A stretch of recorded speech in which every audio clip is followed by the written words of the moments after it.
परीक्षा का paper leak है, बाकी सब ठीक है।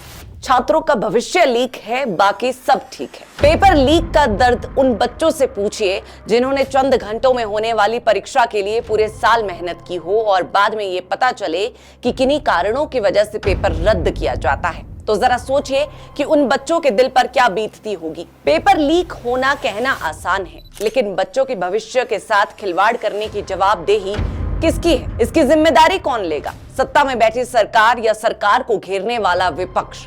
शायद दोनों के लिए यह महज एक चुनावी मुद्दा ही होता है। हिमाचल प्रदेश में एक बार फिर पेपर लीक होने की आशंका जताई जा रही है। इसी के चलते हिमाचल में 12वीं कक्षा का अंग्रेजी का पेपर रद्द कर दिया गया है और अब संकट 10वीं कक्षा के हुए अंग्रेजी पेपर पर भी आ गया है। पेपर लीक होने का खुलासा तब हुआ जब चंबा जिला के सरकारी सीनियर सेकेंडरी स्कूल चौहाड़ी में 10वीं क्लास का इंग्लिश का पेपर हो रहा था, जहां शिक्षकों ने गलती से 12वीं कक्षा का अंग्रेजी प्रश्न पत्र खोल दिया, जबकि उस दिन 10वीं कक्षा की अंग्रेजी की परीक्षा आयोजित होनी थी। बोर्ड के परीक्षा कार्यक्रम के अनुसार 7 मार्च को 10वीं कक्षा की अंग्रेजी परीक्षा निर्धारित थी, जबकि 8 मार्च को 12वीं कक्षा की परीक्षा होनी थी।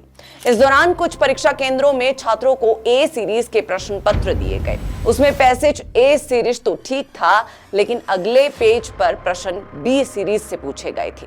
इससे बच्चे भी परेशान हो गए। उन्हें समझ नहीं आ रहा था कि पैसेज कुछ और प्रश्न कुछ और ही पूछे गए हैं।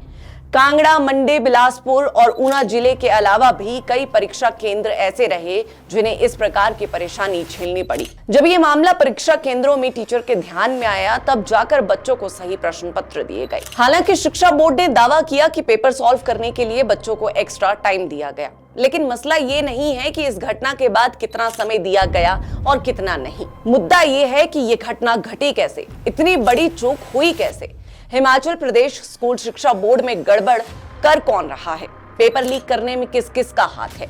ये सवाल जरूरी है और इनके जवाब भी शिक्षा विभाग को देने होंगे। ऐसे में अब प्रश्न पत्र में गड़बड़ी पर पेपर सेटिंग व मॉडरेशन कमेटी की कार्यप्रणाली पर भी सवाल उठ रही हैं।